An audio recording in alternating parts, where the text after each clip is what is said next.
Most Mac users spend their time on apple.com and the App Store, but Apple has several other websites that are genuinely useful and rarely visited.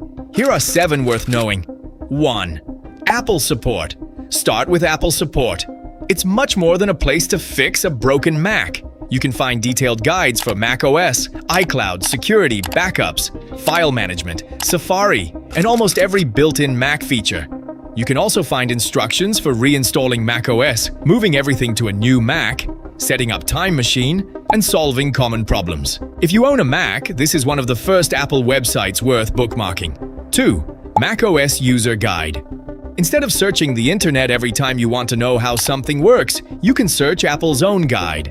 It covers macOS features, built-in apps, settings, shortcuts, file management, Safari, privacy, and much more. Think of it as the manual for your Mac, and Apple keeps it updated as macOS changes. 3. Apple System Status. Here's a useful one when something suddenly stops working.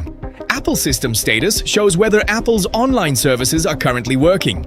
You can check services like iCloud, Apple Account, Find My, Apple Music, Maps, the App Store, Mail, Photos, and many others. So if iCloud suddenly stops syncing and you're wondering whether something is wrong with your Mac, check this page first. It might not be your Mac at all. 4. Apple Platform Security. This one is for anyone who wants to understand what's happening underneath macOS.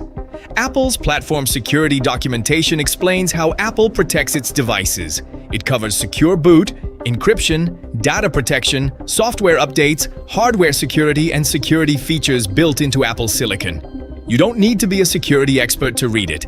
It's a useful look at why your Mac is designed the way it is and how Apple protects your data.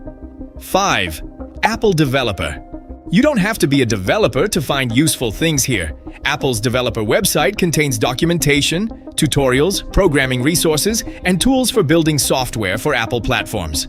One particularly interesting option is Swift Playgrounds. It lets you learn Swift and experiment with building apps on a Mac. You can start with basic coding and gradually move toward creating real apps. So if you've ever wanted to understand how iPhone and Mac apps are made, Apple already has a free place to start. 6. Apple Safari User Guide. Most people use Safari without ever reading Apple's documentation for it.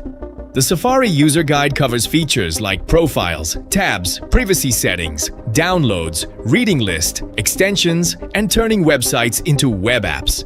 There's also a section explaining Safari extensions and how they can change what Safari can do. If Safari is your main browser, there's a good chance you're using only a small part of it. 7.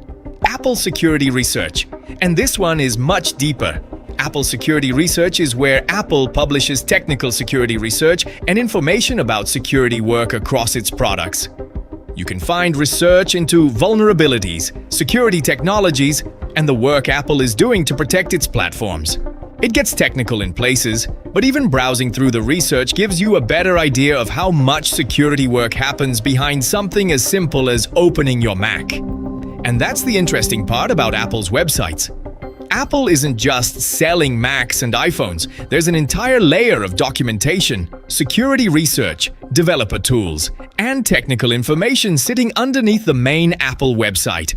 Subscribe to Beyond Google for more websites, tools, and corners of the internet that are easy to miss.